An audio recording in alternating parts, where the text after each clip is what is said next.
Dipersembahkan oleh, didukung oleh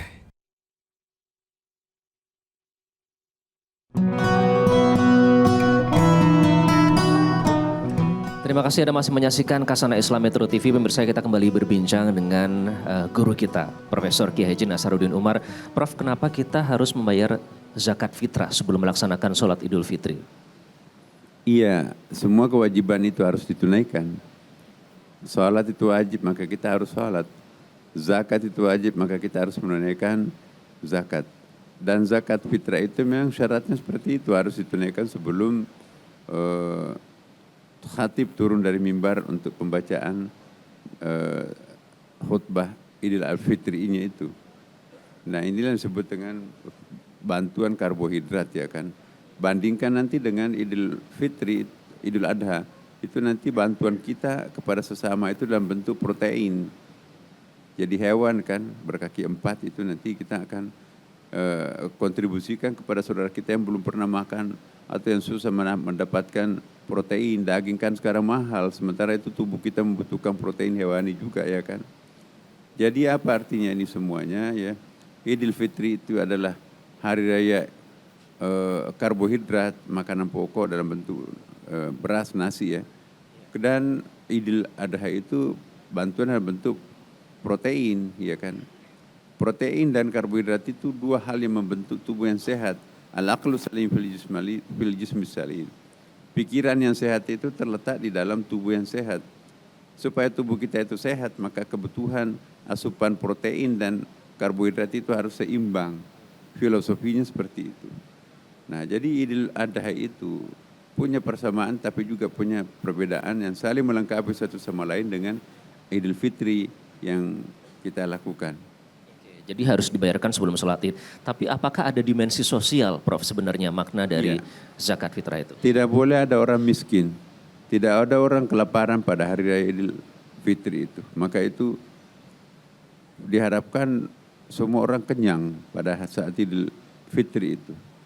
Jangan sampai nanti di belakang rumah kita itu masih kelaparan pada hari raya Idul Fitri, ya kan. Prioritas mereka itu hari itu tidak boleh ada orang yang kelaparan. Nilai sosialnya Idul Fitri itu banyak sekali. Coba kita lihat mudik. Jumlah orang mudik sekarang ini 152 juta orang. Lebih dari separuh dari penduduk Indonesia akan mudik menurut perkiraan ya Kementerian Perhubungan itu, ya, kita lihat. Maka itu pemerintah pun juga sibuk seluruhnya, ya, mengatur persiapan mudik ini.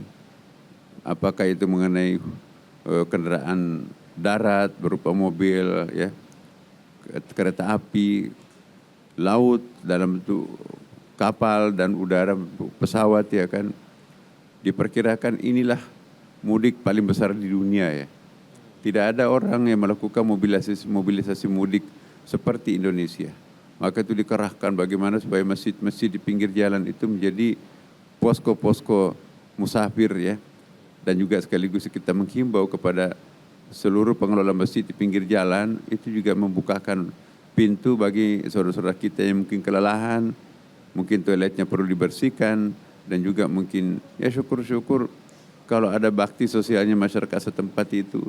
Berikanlah kopi kepada para sopir bus yang mungkin kelelahan, kecapean, ngantuk, agar supaya bus-bus mereka itu dikendalikan dengan baik, menghindari kecelakaan. Itu kita turut dapat pahala itu. Ada ibu-ibu mungkin mau menyusui bayinya, bikinkanlah bilik-bilik spiritual, bilik-bilik khusus di masjidnya. Karena pengalamannya lalu-lalu, ya, bahwa di jalan tol itu kan ada rest area itu nggak mampu menampungnya. Jangan parkir di pinggir jalan. Lebih cari tempat-tempat lain, ada musala, ada masjid, insya Allah kita sudah membuat himbauan. Nah, hal lain yang perlu merupakan hikmah daripada Idul Adha ini, mengalirnya dana. Itu ternyata perhitungan dari BI, itu ratusan triliun uang mengalir dari kota ke desa melalui mobilitas Ramadan ini, mobilitas mudik ini. Ada orang yang kembali membangun rumah orang tuanya, membangun musala tempatnya dulu ngaji, kemudian juga berinvestasi terhadap kampung halamannya. Jadi uang kuota masuk ke desa pada melalui mudik ini dahsyat. Maka itu BI mencoba mengkalkulasi berapa dana umat, berapa dana masyarakat yang dari kuota pulang kampung juga. Jadi bukan cuma orang yang pulang kampung, jadi uang pun juga pulang kampung. Kan nggak mungkin orang itu tanpa uang pulang ke kampungnya ya kan. Bahkan sudah membayar zakat malnya juga ke daerah-daerah dan seterusnya. Ini hikmahnya luar biasa.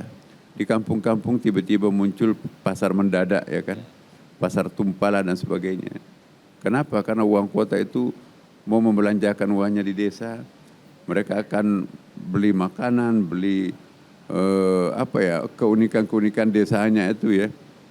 Dan bukan main senangnya orang kota berjumpa dengan keluarga-keluarganya di pedesaan. Ada yang menziarahi makam orang tuanya, ada yang merenovasi rumah orang tuanya, ada yang membangun pondok pesantren, dan juga ada yang merenovasi bangunan-bangunan sekolah tua pondok pesantren yang mereka menuntut ilmu pengetahuan terdahulu ya. Dan jadi para pemirsa dimanapun juga berada, saya kira juga sudah ada yang sampai ke kampung halamannya ini kan. Nah apa yang kita lakukan, mari kita belajar ketulusan, keikhlasan terhadap orang-orang kampung.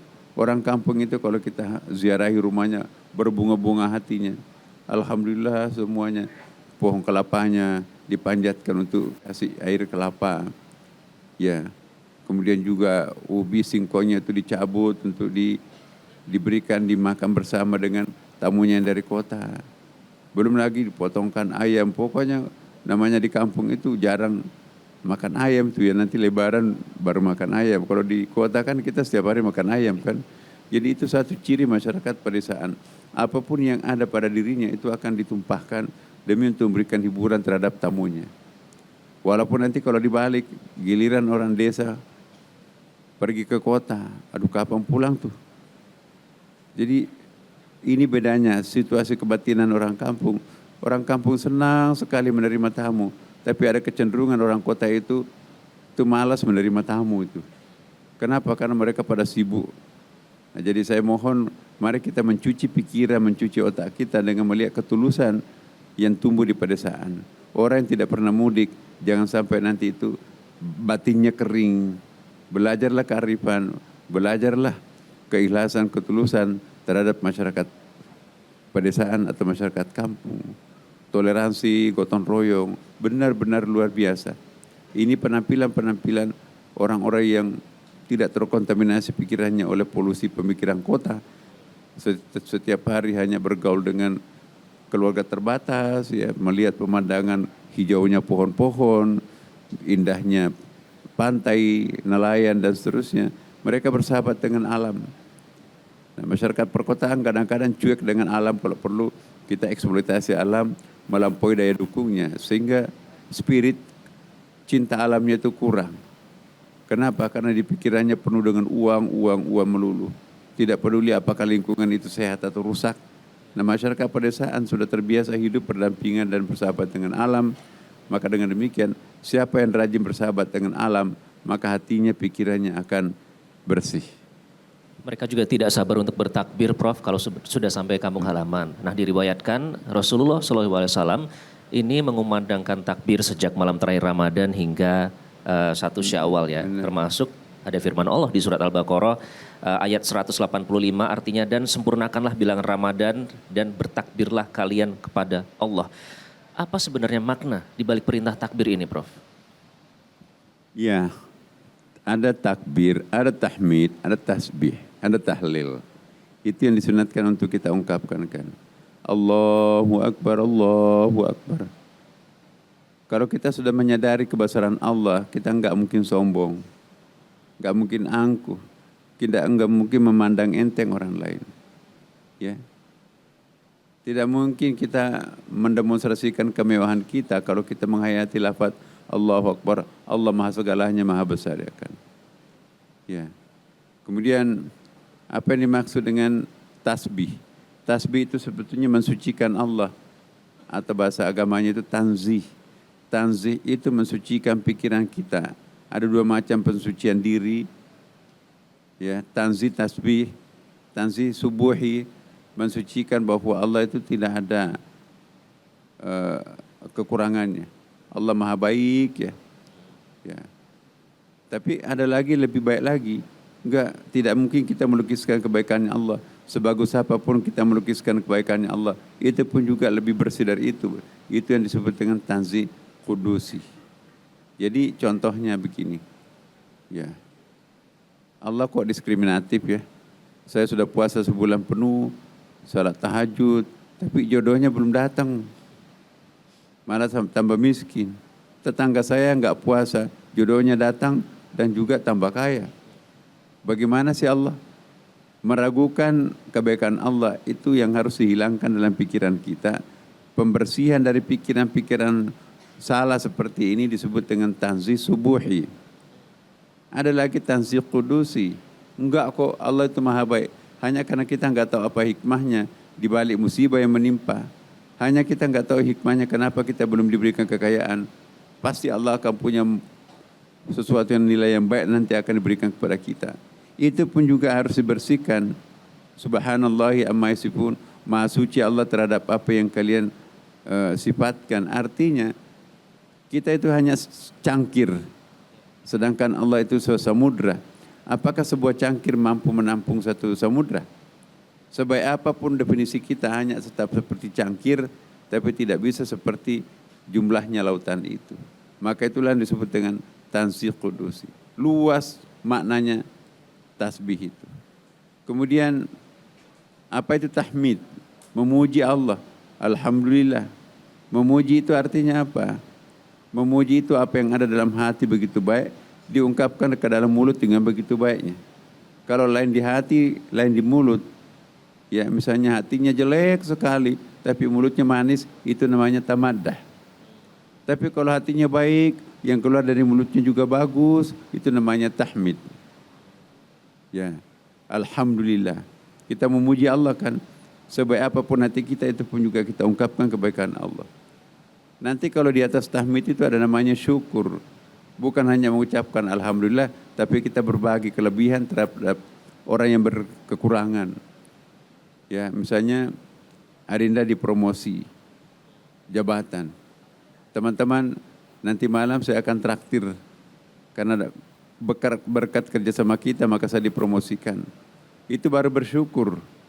Jadi syukur itu bukan sekedar memuji, tetapi juga melakukan apa yang kita sebut dengan berbagi, ya kan. Nah, ada lagi di atasnya namanya syakur. Ya.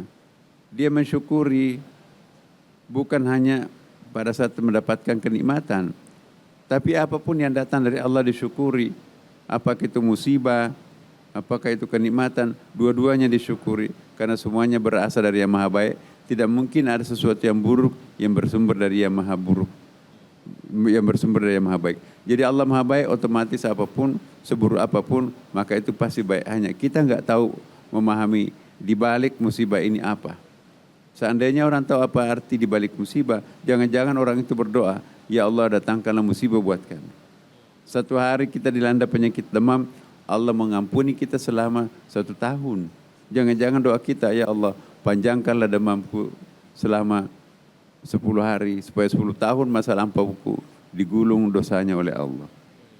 Masya Allah, sungguh sebuah pencerahan. Tapi nanti kita akan berikan kesempatan Prof kepada para jamaah untuk mengajukan pertanyaan, namun kami harus jeda terlebih dahulu. Tetaplah di Khasanah Islam Metro TV.